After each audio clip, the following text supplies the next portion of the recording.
성령님 좋은 아침입니다. 이 시간 성령님을 초청합니다. 오늘도 내 안에 오셔서 하나님을 기쁘시게 드릴 것을 소원하게 해주세요. 오늘 말씀을 통해 구체적으로 무엇을 해야 할지를 깨닫게 해주세요. 깨달은 것을 삶 속에서 실천할 수 있도록 도와주세요. 아멘. 오늘 함께 나누실 하나님 말씀은 레위기 27장 1절에서 13절까지 말씀입니다. 제27장.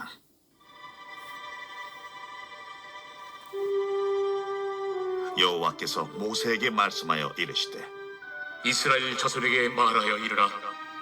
만일 어떤 사람이 사람의 값을 여호와께 드리기로 분명히 서원하였으면 너는 그 값을 정할지니 내가 정한 값은 20살로부터 60살까지는 남자면 성소의 세겔로 은 50세겔로 하고 여자면 그 값을 30세겔로 하며 5살로부터 20살까지는 남자면 그 값을 20세겔로 하고 여자면 10세겔로 하며 1개월로부터 5살까지는 남자면 그 값을 은 5세겔로 하고 여자면 그 값을 은 3세겔로 하며 60살 이상은 남자면 그 값을 15세겔로 하고 여자는 10세겔로 하라.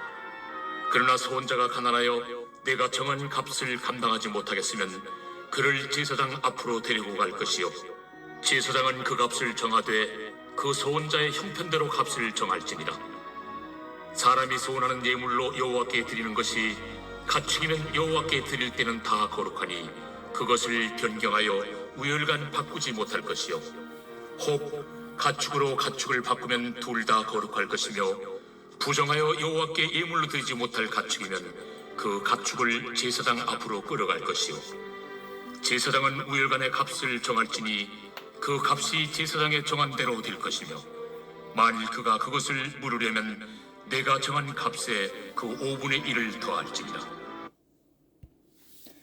레위기 1장에서 26장까지는 하나님에 의해서 인간에게 주어진 규정으로 하나님을 향한 무조건적인 의무에 대한 내용입니다.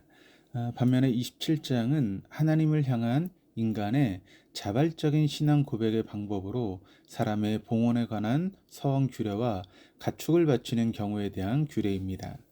1절, 2절입니다. 여호와께서 모세에게 말씀하여 이르시되 이스라엘 자손에게 말하여 이르라. 만일 어떤 사람이 사람의 값을 여호와께 드리기로 분명한 서원하였으면 너는 그 값을 정할지니.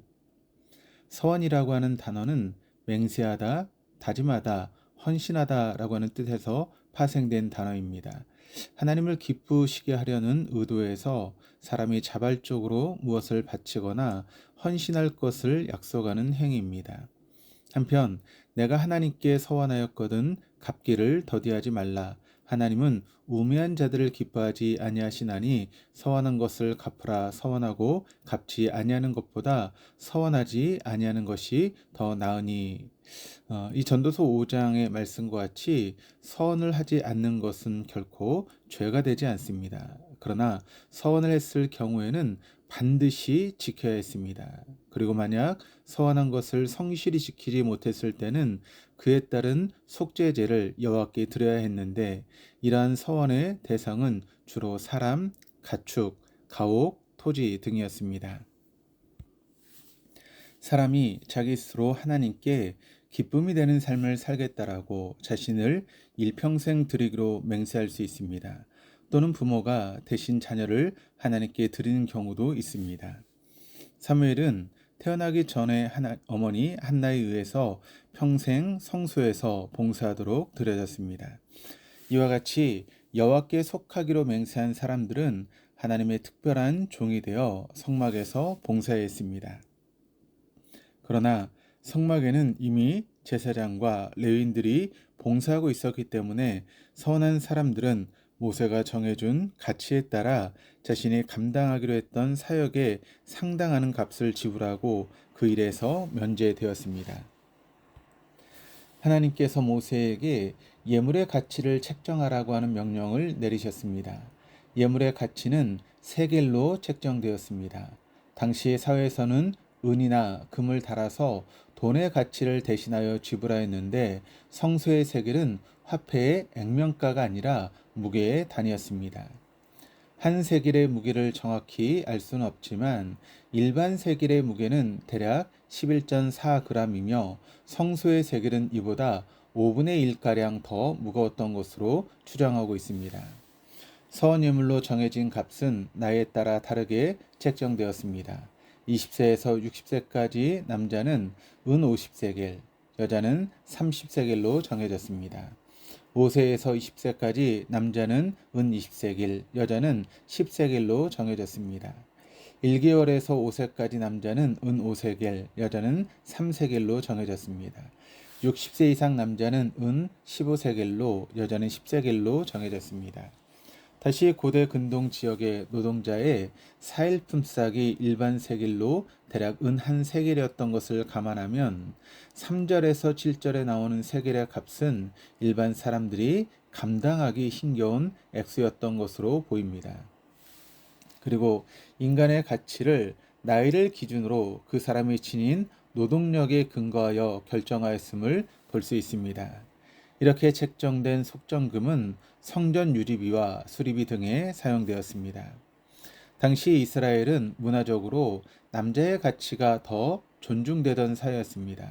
뿐만 아니라 경제적으로도 여자에 비해 남자의 노동력은 거의 절반 정도 더 대우를 받는 사회였습니다. 그러나 노동력을 기준으로 남자와 여자의 가치가 차이가 있기는 하지만 원천적으로는 남자와 여자가 동일한 가치를 지니고 있다라고 하는 것을 우리가 서원 예물이 책정된 것을 통해서 알 수 있습니다. 서원 예물이 책정된 것을 보면서 히브리인들의 문화 속에서 가장 활발하게 활동하는 시기를 20세에서 60세로 보았다는 것을 알 수 있습니다. 그러나 어느 연령이든 예외됨 없이 하나님께 자신을 드리고자 할 때 누구든지 자신을 드릴 수 있었습니다. 정해진 값을 감당하지 못할 정도로 형편이 어려운 경우도 예외되지 않았습니다. 8절입니다. 그러나 서원자가 가난하여 내게 정한 값을 감당하지 못하겠으면 그를 제사장 앞으로 데리고 갈 것이요 제사장은 그 값을 정하되 그 서원자의 형편대로 값을 정할지니라. 만약 서원한 사람이 정해진 예물을 드리지 못한다고 해서 서원이 사라지는 것이 아니었습니다. 제사장은 서원한 사람의 형편을 살펴서 그 사람이 감당할 수 있는 값을 정해 주어야만 했습니다. 돈의 가치가 하나님께 대한 헌신의 마음보다 앞설 수 없었기 때문입니다. 하나님께 바쳐지는 마음의 자세와 정성의 문제가 그 무엇보다 중요합니다. 오늘 신앙생활하는 그리스도인들이 하나님을 사랑하기에 자신에게 맡겨진 재물이나 재능, 시간, 심지어 생명까지도 주님께 드릴 수 있습니다. 지금보다 형편이 나아지면, 지금보다 상황이 좋아지면, 지금보다 시간적인 여유가 생기면, 지금보다 직급이 올라가면 등등 그 어떤 것도 하나님을 향한 헌신의 마음에서 밀릴 수 없습니다. 오늘날에도 하나님께 드리는 예물이 정해져 있지는 않습니다. 모두가 중심으로 드릴 때 중심으로 드리는 예물을 주님께서 기뻐 받으실 것입니다. 9절에서 13절입니다.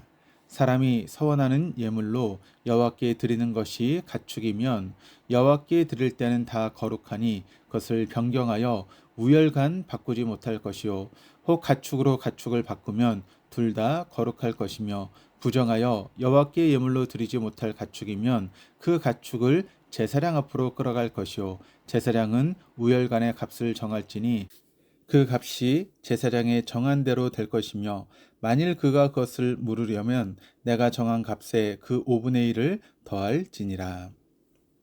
서원 예물 대신 드릴 수 있는 것은 야생 동물이 아니라 정결한 가축인 소나 양, 염소입니다.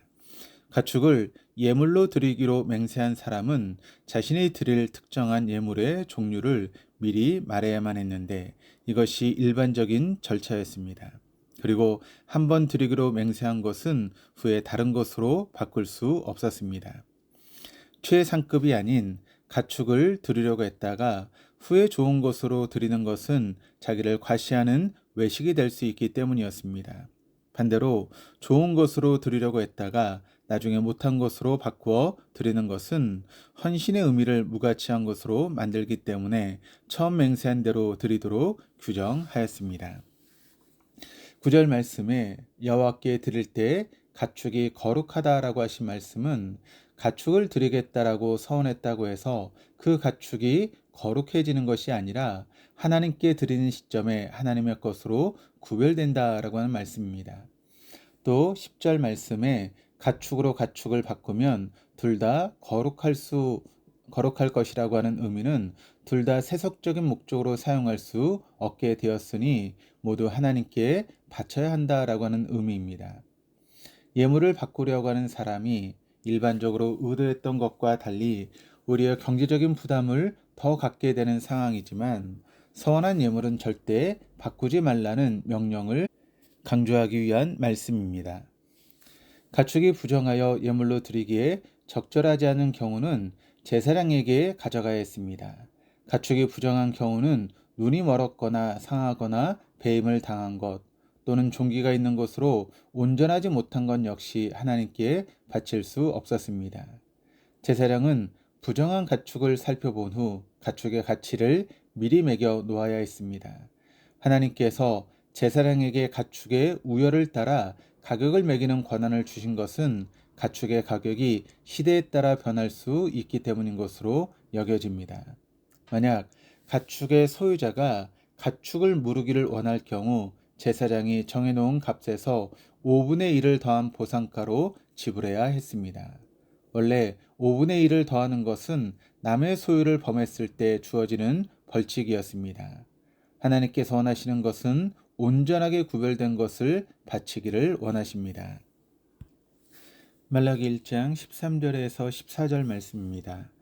만군의 여호와가 이르노라 너희가 또 말하기를 이 일이 얼마나 번거로운고 하며 고슴치고 훔친 물건과 저는 것 병든 것을 가져왔느니라. 너희가 이같이 봉헌물을 가져오니 내가 그것을 너희 손에서 받겠느냐. 이는 여호와의 말이니라. 짐승떼 가운데에 수컷이 있거늘 그 서원하는 일에 흠 있는 것으로 속여 내게 드리는 자는 저주를 받으리니 나는 큰 임금이요 내 이름은 이방 민족 중에서 두려워하는 것이 됨이니라. 만군의 여호와의 말이니라. 하나님을 향한 인간의 자발적인 신앙 고백의 방법으로 자신을 봉헌할 경우 정해진 세를 내야 했고 가축으로 바칠 경우 흠없는 것, 정결한 것으로 드려야 했습니다. 하나님께서는 서하는 것은 반드시 지키는 것을 기뻐하시며 자원하여 드리는 심령을 기뻐하십니다. 우리의 분수에 넘치도록 바치는 것을 좋아하지 않으십니다. 우리의 형편에 맞게 나의 능력에 맞게 헌신하시는 것을 기뻐하십니다. 거칠애보다 우리 중심을 보시는 하나님께서 우리가 얼마나 정성된 마음으로 봉헌하는지를 아십니다. 어떤 경우에도 하나님은 우리의 형편과 분수에 넘치도록 요구하시지 않습니다. 거룩하신 하나님께 약속을 올려드릴 때는 자신을 잘 살피고 신중하고 신실하게 마음과 정성을 다해 감사함으로 드려야 합니다. 그리고 하나님께 약속한 것은 변심하지 않고 기쁘게 지켜야 합니다. 충동적으로 서원하고 서원한 것을 갚지 않는 우를 범하지 않도록 오늘 하루도 자신을 잘 살피며 신중하고 신실한 마음으로 주님과 동행해야겠습니다. 기도하시겠습니다. 하나님 아버지, 주님께서 베푸신 은혜에 감사한 마음으로 우리의 상과 시간, 재능과 물질을 기쁨으로 올려드리게 주셔서 감사합니다. 언제나 사람의 중심을 보시는 하나님께 우리의 귀한 것을 올려드릴 때 기뻐받아 주시옵고 우리의 매일의 삶이 예배가 되고 예배가 삶이 되게 하옵소서. 그리하여 오늘도 우리의 삶을 통해 주님 홀로 영광 받아 주시옵시고 합력해서 선을 이루시는 하나님의 지혜를 신뢰하며 오늘을 살게 하옵소서. 감사드리며 예수 그리스도 이름으로 기도드립니다. 아멘.